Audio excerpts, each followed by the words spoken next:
Hi, Room 10. Bernice and I are here, and it is story time. And today we have a classic story. It is a story of the Princess and the Pea, but it is a different version of that. Let's sit over here, Bernice. It is The Very Smart Pea and the Princess to Be, and it's by Minnie Gray.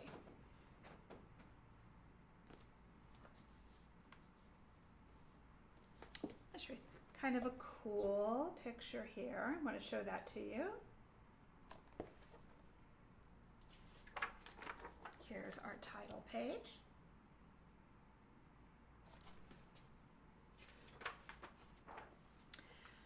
Many years ago, I was born in the palace garden, among rows of carrots and beets and cabbages. I nestled snugly in a velvety pod with my brothers and sisters. I felt a tingle. I knew that somehow I would be important. Who's telling this story? Saying I.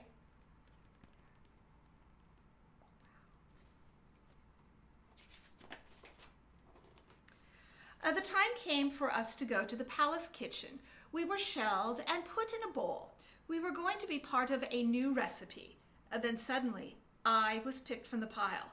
I was put in a little box with soft tissue to protect me from bruising, and I was taken by the queen. This is our narrator right here, telling the story. At this point in my story, I'm going to have to give you some background information.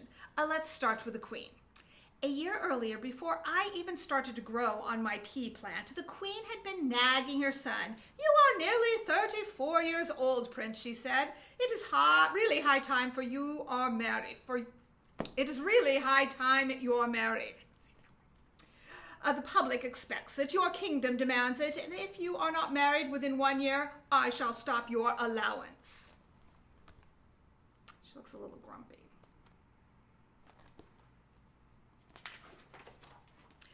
The prince got quite a large allowance, and he really didn't want it to be taken away.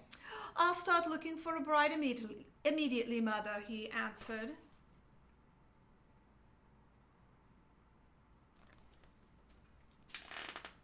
And the search began.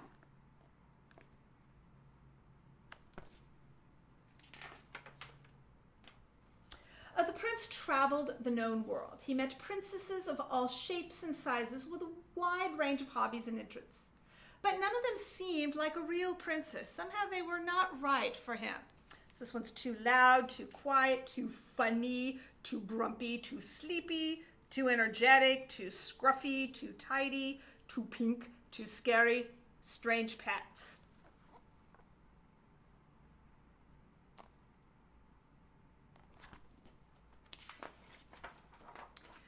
After a year's search, the prince returned home feeling glum. "That's enough," shouted the queen. She stormed off to the palace kitchen. She came back with me in my little box. "Now," said the queen, "listen carefully. This is something only queens know. A real princess will be able to feel this little pea as she sleeps, even if she is sleeping on top of 20 mattresses and feather beds, and you are going to marry the first girl who can feel this pea."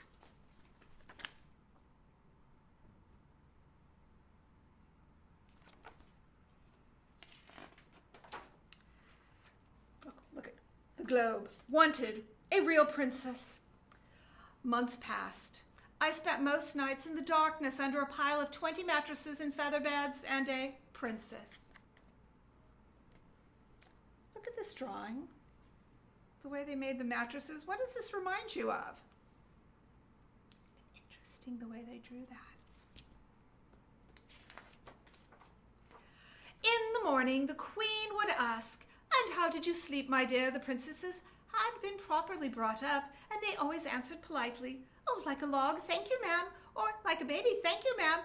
And they all said, "What a comfortable bed."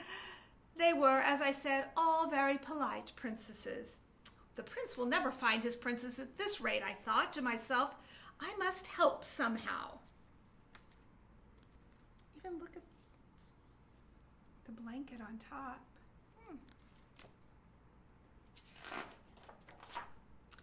One night, a furious storm raged. Rain lashed the palace, thunderclaps shook the walls, lightning flashed through the window panes. There was a little knock on the palace door. A small wet person stood on the doormat. Could this be the real princess? Gasped the queen.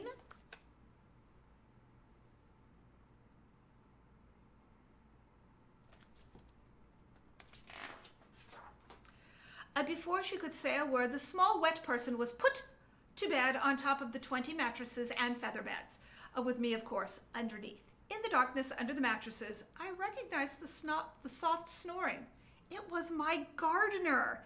I must help, I thought. I tried jiggling and wriggling, and the snoring continued quietly. I must do something, I thought. I inched my way to the edge, and then I started to climb. Slowly, I struggled to the top of the towering pile. I rolled softly across the pillow right to the girl's ears. There is something large and round and very uncomfortable in the bed under you, I whispered.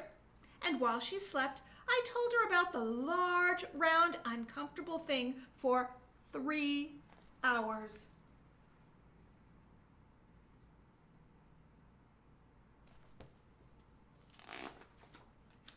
In the morning, the queen asked the girl how she had slept. Oh, it was awful, she sighed. Something large and round and uncomfortable was bothering me all night.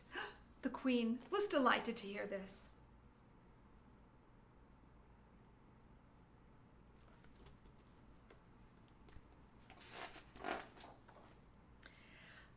The wedding was lovely. The queen was interested to meet the new princess's parents, and I'm sure they will all live happily ever after. Now I want to show you this side, because look at, there's the princess in her work clothes with her parents. And as for me, I became a very important artifact. And I now have my own glass case. I am on display, and if you visit the right museum and look in the right place, you may chance to see me. So the pea never got eaten and is on exhibit in a museum now. And that is the story of the very smart pea and the princess-to-be.